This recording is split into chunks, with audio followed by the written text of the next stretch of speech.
두 번째인데요. 시사성을 결합하면 객관성이 뚜렷해진다. 이거는 뭐 설명할 필요가 없습니다. 시사성, 그 당시 사회가 갖고 있는 시대와 어떤 상황, 어떤 성격을 그 시사성이라고 그래요. 그 다음에 객관성, 이거는 이제 누가 보아도 그러하다는 합당성을 객관성이라고 부르거든요. 그러니까 시사성은 시를 구성하는데 큰 요소다 이 말이에요. 누구나 이해할 수 있어요. 예를 들면 6.25 뭐 한국전쟁, 또 일제 식민지, 또 뭐 로마 전쟁이라든지 십자군 전쟁, 이런 거는 그 시대의 상황이잖아요. 이걸 집어넣으면 누구도 부인하지 못한다 그 말이에요. 그렇다고 해서 무조건 크게 갈 수는 없어요. 예, 시사성 뭐 또 아니면 뭐 동네에 무슨 일이 있다든지 그것도 다 시사성 아니겠습니까? 그래서 한번 보겠는데요. 진정성의 묘사 능력을 겸하라. 뭐 말은 쉬워요 이게. 쉬운데 사실 쓰려면 상당히 어렵거든요.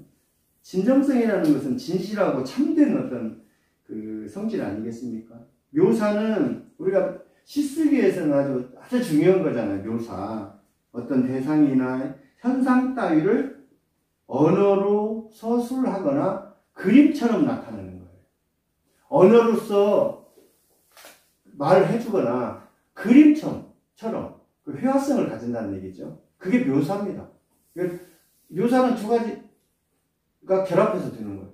예를 들면 언어로 진술하거나 서술하는 것, 또 하나는 그거를 그림처럼 그려서 나타내는 것, 그게 묘사예요.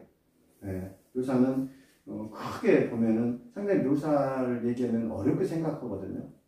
사실 어렵지는 않습니다. 그리고 두 번째는요, 시를 쓰는 게 중요한 게 아니에요. 시를 살려야 해요. 지금 제가 이제 가끔가다 이제 강의를 가보면요, 좀 제법 쓴다는 분들도 시를 써요. 시를 써요. 쓰는데 목적이 없어요. 목적. 아니면 반전이 없거나 감조가 없고 사유가 없어요. 그거는 제가 항시 그분들께도 말씀드리지만, 그렇다면 그는 작은 수필이다. 시와는 성격이 틀립니다. 글을 가지고, 예를 들면 노랫말 가사 있잖아요. 유행가 가사도 얼마나 좋은데요. 그걸 유심히 보면 굉장히 인생이 들어있어요. 그걸 시라고는 하지 않습니다. 네. 왜 그러냐면, 그런 어떤 그냥 인생에 관련돼서 노래를 하는 거예요. 그러니까 시가 좀 더 진정성을 가지려면은 작은 수필이 아니라 시로서의 생명을 가지고 있어야 된다는 거예요. 식민지의 국어 시간입니다. 문명란 선생님이 한 건데 제가 읽으면서 제가 가볍게 독해하도록 그렇게 하겠습니다. 내가 9살이었을 때 20리를 걸어서 다니던 소학교. 20리는 좀 멀어요. 저도 1.5리를 걸어서 학교 다녔어요. 네, 6년 동안을. 1.5리면 6km예요. 20리는 8km입니다. 상당히 멀어요. 어린 발로 다닌다는 것은. 나는 국어 시간에 우리말 아닌 일본말, 우리 조상이 아닌 천황을 배웠다. 일제시대 때 이제 그랬다는 거죠. 식민지의 국어 시간이니까요. 신사참배를 가던 날, 신장로 위에 무슨 바람이 불었던가. 신장로는 이제, 요즘 신장로라고 많잖아요. 새로 난 큰 길을 신장로라고 하잖아요. 저희 어릴 때만도, 우마차만 다니던 길에 버스가 이제, 저 어렸을 때 이제 들어왔어요. 어렸을 때. 그때 이제 길을 넓혔어요. 그래가지고 막, 그 버스가 지나가면 우리는 이제 어린애들은 막 쫓아가는 겁니다. 먼지 속에서. 그때 이제 신장로라고 했는데. 그 신사참배는 우리가 잘 알겠습니다만은, 우리의 종교와 사상, 자유를 억압하기 위해서 곳곳에 설치한 신사예요. 신사. 그러니까 일본에서는 자기 조상이나 전쟁에 무공이 많은 사람을 거기다 이제 위패를 모셔놓고 제사 지내는 행위거든요. 그래서 우리나라도 그건 안 되죠. 우리나라를 침범해가지고 정과 세운 사람을 마치 거기 공로자처럼 신사에다가 모셔놓고 하니까 우리나라는 거꾸로 생각하면 완전히 그렇지 않습니까? 그래서 신사참배 좀 알아봤고요. 우리말을 배워야, 일본말을 배워야 출세한다고, 일본 놈들에게 붙어야 잘 산다고, 누가 내 귀에 속삭였던가. 뭐 그 시절은 그랬겠죠. 우리가 식민지를 좀 알아볼 필요가 있는데, 36년 우리가 식민지를 겪었지 않습니까? 절대 앞으로는 나라 없는 그런 일을 겪어서는 안 됩니다. 절대 안 돼요. 개돼지보다 못하잖아요, 사람이. 예. 근데 1905년에 그 을사조약 체결했어요. 1905년. 을사조약을 우리가 흔히 늑약이라고 그렇습니다. 늑약이라는 말은 뭐냐면 억지로 맺은 조약을 늑약이라고 그래요. 그러니까 을사조약보다는 늑약이라고 많이 써요, 우리는.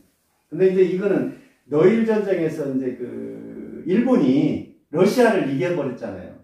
그래가지고 우리 그 대한제국의 유교권을 박탈하기 위해서 강제로 체결한 조약이에요. 늑약이라고요. 그래서 강제로. 그 다음에 1910년에 경술국치 한마디로 해서 그래가지고 억지로 또 한일 합방을 시켜요. 일본과 우리나라는 하나다. 그 말 아니겠습니까? 절대 하나가 될 수가 없죠. 그 다음에 이제 우리가 1945년에 이제 잘 알다시피 8월 15일 날에 그 대동아 전쟁으로 일본을 이제 일본이 항복하게 돼서 이제 우리가 식민지에서 벗어나고 또 열강들 때문에 우리가 또 분단돼서 지금까지 살고 있잖아요. 참 비참한 세월을 우리는 진짜 살고 있는 거예요. 그래서 우리가 좀 더 노력해서 앞으로 남북 통일도 하고 해서 우리가 절대 그 전쟁 없는 나라로 가야 됩니다. 조상도 조국도 몰랐던 우리, 말도 글도 성까지도 죄다 빼앗겼던 우리, 히노마루, 일장계예요. 일본 국기를 히노마루라고 합니다. 알아둘 수 없는 일본말 앞에서 조생지는 새끼는 항상 기타 나이가 되었다. 더러운 놈이죠. 기타 나이가 주석에 되십니다. 어쩌다 조선말을 쓴 날 호되게 뺨을 맞은 나는 더러운 조선진.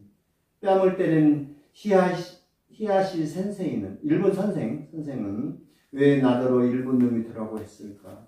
다시 찾은 국어 시간. 자, 다시 이제 또 찾았어요. 그날 억울한 눈물은 마르지 않았는데 나는 다시 영어를 배웠다. 혀가 꼬부라지고 헛김이 새는 나의 발음. 영어를 배워야 출세한다고 누가 내 귀에 속삭였던가. 일본 식민지 시대는 일본어를 배워야 된다. 45년에 광복이 되니까 이제는 영어를 배워야 출세할 수 있다. 그러니까 우리나라 사람 이것도 해요. 저것도 해야지. 정말 정신 못 차리는 거예요. 이제 이 선생님이 25살이었을 때 나는 국어 선생이 되었다. 세계에서 제일 간다는 한글. 배우기 쉽고 쓰기 쉽다는 좋은 글.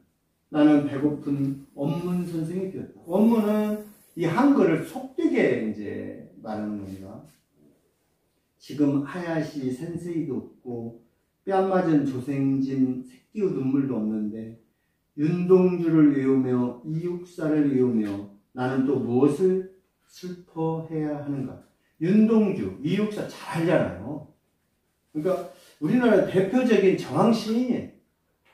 특히 윤동주 선생님 같은 경우는 해방을 6개월 정도 앞두고 1945년 2월 16일에 그 후쿠오카 그 감옥에서 죽었거든요. 27의 나이입니다. 27의 나이로 죽게 돼요. 네, 참 안타깝잖아요. 어릴 적 알아들을 수 없었던 일본말. 그때의 수수께끼는 풀리지 않았는데 다시 내 곁에 앉아있는 일본어 선생.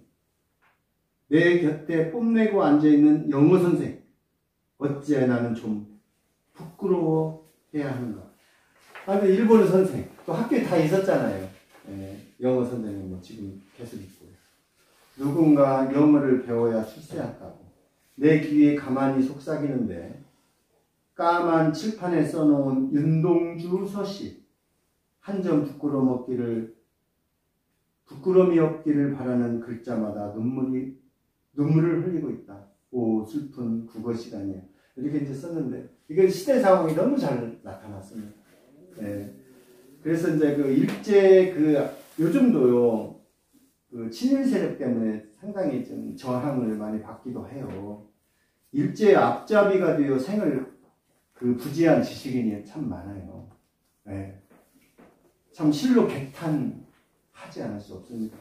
사람이 살아도 이같이 윤동주나 이육사님이나 우리 독립투사처럼 가치 있는 삶을 살아야 한다고 생각합니다. 가치 있는 생은 결국 신이 돕고요. 그 다음에 운명이 돕고 기회가 돕는다고 했습니다. 시대 상황에 동떨어진 것보다는 시대 상황에 아파하는 글이 공감 얻기 쉽거든요. 객관성이 확보하기가 쉽습니다. 이처럼 그런 거. 시대 상황을 글에 넣어놓으면 상당히 글에 객관성이 있으니까 앞으로도 글 쓰실 때 그런 것을 꼭 넣어주시기 바랍니다. 다시 한 편을 낭독으로 한번 알아보겠는데요. 이것도 시대 상황이 잘 나타나는 시입니다. 제목은 오버로크입니다. 오버로크. 차상현 선생님께서 낭독해드리겠습니다. 오버로크. 이태정. 중학교를 졸업하고 양장학원에 등록했다. 학원 이름은 노라노. 노라노 발음하면 노라너로 들렸다. 놀고 싶은 청춘은 무럭무럭 자라 사춘기를 맞았고 그것을 누른 것은 노루발이었다. 꽃무늬 원단에 그려진 하얀 촉구선을 따라가다 보면 나비 한 마리가 날아와 앉았고 그런 날엔 내 마음도 꽃밭에 자리를 잡았다. 나비와 함께 꽃길을 걷다 잠시 한눈을 팔면 봉제선을 따라 손가락도 박음질되었다. 그렇게 우리들의 오후는 자주 피를 흘렸다. 재단서의 가위줄보다 정확하게 잘려나간 하루. 작업장에 폴폴 날리는 먼지를 꽃향기 대신 받으며 먼지보다 가벼운 수다를 커피 한 잔에 타 마셨다. 런닝구 한 장 입고 라디오의 귀를 열어놓으면 낭만적 우울이 속성으로 치유되던 시절에도 치유되지 않은 상처는 있었다. 상처를 보듬으며 과부하 상태로 버티던 유일한 무기는 무쇠 같은 몸뚱이 뿐이었다. 수천 벌 치맛단과 바짓단을 뒤집으며 오바로 박을 땐 힘이 솟았다. 가느다란 실오라기들이 횡대로 드러누웠다. 도로 위에 드러누운 쉬대의 인간띠처럼 가늘게 그러나 촘촘히 박혔다. 네. 잘 들어봤습니다. 오버로크입니다. 오버로크. 이거는 이제 휘갑치기라고 그러죠. 휘갑치기. 바느질 방법은 하나인데, 이게 드륵드륵 그러잖아요. 밀어넣으면 이제 막 박히는 겁니다. 오버로크. 보겠습니다. 중학교를 졸업하고 양장학원에 등록했다. 양장학원이 있었던 시기가 있었죠. 예를 들면 1960년대, 70년대 양장학원이 있었습니다. 시대적 산물이에요. 양장은 서양식 옷 만드는 학원이거든요. 학원 이름은 노라노. 노라노인데요. 우리나라 최초 패션 디자이너 본명은요, 노명자 씨를 영어식 발음으로 하니까 노라노예요. 노라노 양장 학원이 지금 담양에도 있습니다. 예. 제가 댁을 방문했어요. 상점을. 노라노 지금 있어요. 담양에도. 근데 옛날에는 굉장히 많았다고 그래요. 이제. 각 지역마다 없는 데가 없었답니다. 이 노라노 양장 학원, 노라노 이런 패션 옷 만드는 곳이죠. 노라노 발음하면 이거를 노라노로 들렸대요. 예, 참 재밌게 썼어요. 놀고 싶은 청춘은 무럭무럭 자라 사춘기를 맞았고 그것을 누른 것은 노루발이었다. 노루발, 재봉틀 그 발판을 노루발 같이 생겨가지고 이렇게 노루발이 이렇게 굽이 이렇게 딱 갈라진 굽이거든요. 그렇게 발판이 생겨서 노루발이라고 합니다. 근데 참 재밌는 게 놀고 싶은 청춘이에요. 이 시의 백미인데 어찌 보면 놀고 싶은 청춘, 이런 글귀를 쓸 줄 알아야 돼요. 예. 근데 그거를 누른 것은 먹고 살기 위해서 재봉틀 발판을 이렇게 항시 이렇게 발로 이렇게 한 거죠. 참 잘 썼습니다. 꽃무늬 원단에 그려진 하얀 초코선을 따라가다 보면 나비 한 마리가 날라와 앉았고 그런 날엔 내 마음도 꽃밭에 자리를 잡았다. 옛날에는 그 가공 온다고 그러나요? 양복점을 저도 이제 한 2번 맞췄을 거예요, 저도. 그 뒤로 이제 기성품이 나왔잖아요. 그 양복점 그 맞추는 거리가 있었습니다, 아주. 그래가지고 거기 가면 초코가 이게 분필선인데 요즘처럼 이렇게 그 분필처럼 동그란 게 아니라 납작했어요. 잣대에다 대고 이렇게 그시는 그걸 저도 제 눈으로 한참 봤습니다. 그거예요. 나비와 함께 꽃길을 걷다 잠시 한눈을 팔면 한눈을 팔아요. 지금 뭔가 생각하는 거예요. 지금 그러니까 지금 재봉틀에서 생각하고 있는 거예요. 어머니 생각을 하는 거예요. 지금 옷을 지금 봐야 되는데 박아야 되는데 봉제선을 따라 손가락도 박음질 되었다. 깜빡하면 그렇잖아요. 여기서 봉제선 제자가 좀 틀린 것 같아요. 아무래도 이로 써야 봉제는 맞는 것 같습니다. 이 그러니까 이렇게 그 지금 나비 한 마리가 딱 지금 앉아가지고 그냥 상상을 하다가 어머니 생각을 하다 지금 손을 찔린 거죠. 그렇게 우리 오후는 자주 피를 흘렸다. 오후에는 좀 졸리기도 하고 그래서 이제 작업자들은 커피도 마시고 그러지 않습니까? 졸음을 쫓아내려고. 그래서 사고가 좀 오후에 좀 많고요. 월요일에는 능률이 가장 떨어진답니다. 회사의 어떤 작업 능률이 떨어지고, 그 다음에 가장 사고가 많이 날 때는 금요일이래요. 뭔가 조급하잖아요. 빨리 끝내고, 이제 토요일날, 일요일날 쉬어야 되겠다는 그런 생각 때문에 좀 마음이 헤어지는 모양이에요. 사고율이 좀 높대요. 재단사의 가위줄보다 정확하게 잘려나간 하루. 하루씩 잘려나가요. 작업장에 폴폴 날리는 먼지를 꽃 향기 대신 맡으며 먼지보다 가벼운 수다를 커피 한 잔에 타 마셨다. 수다, 쓸데없이 이제 말수가 많은 거죠. 먼지보다 가벼운 수다. 그냥 가벼운 이 말 저 말을 그 커피 한 잔에 다 타 마신대요. 참 재밌게 썼어요. 쉽고요. 러닝구 한 장 입고 라디오에 귀를 열어놓으면, 여기는 귀를 세우면 이렇게 하는 게 더 나을 것 같아요. 귀를 세우면. 낭만적 우리 속성으로, 단기 속성이죠, 속성. 단기 속성 학원, 뭐 이렇게 말을 때요. 치유되던 시절에도 치유되지 않은 상처가 있었다. 그런 시절에 있었대요. 근데도 치유될 수 없는 마음의 상처가 있는 거 아니겠습니까? 근데 원래 그 치유와 치료를 좀 알아볼 필요가 있어요. 우리가 다니다 보면 치유의 숲 이렇게 써있는 데도 있잖아요. 치료의 숲이라고 안 씁니다.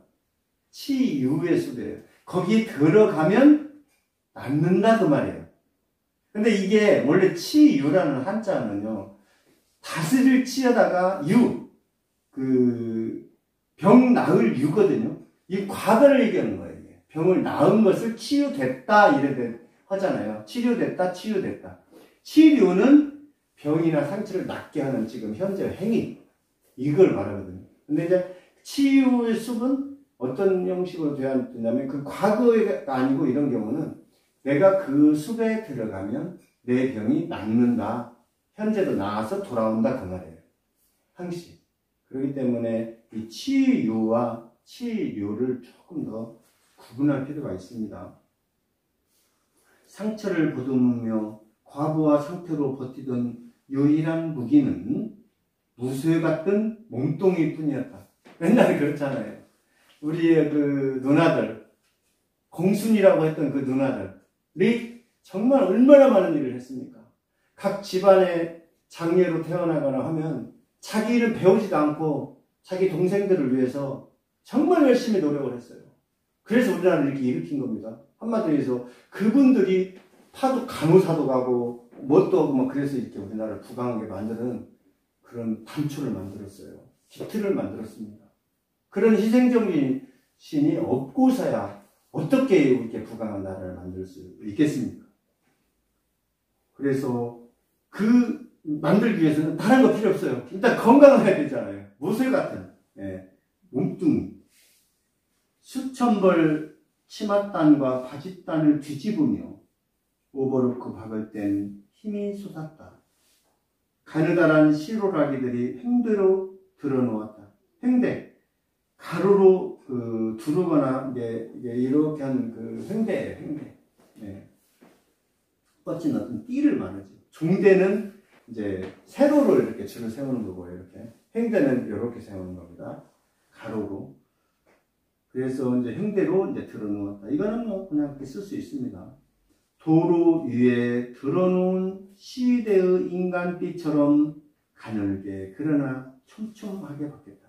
이 시인은요, 어떤 그 시대정신, 이 투철한 것 같아요. 오버로크 이제 그 양장 학원부터 시작해. 그때가 이제 그 1960년대에서 70년대인데, 이 시대정신이 넘어오면요, 이 시대의 인간띠는 80년대, 지금도 그렇지 않습니까? 이 시대상을 쭉 끌고 와가지고, 마지막까지 정말 그 최선을 다해주었던 것 같습니다. 이 시처럼요, 시대 상황이 잘 나타난 시입니다. 이처럼 그 상황을 언어 속으로 가져와서요, 시를 지으면 누구에게나 이렇게 공감대를 형성할 수 있고, 또 과거를 생각하고, 그 과거를 밑바탕 삼아서 현실을 잘 살려고 노력하는 그런 좋은 시를 한번 읽어봤습니다.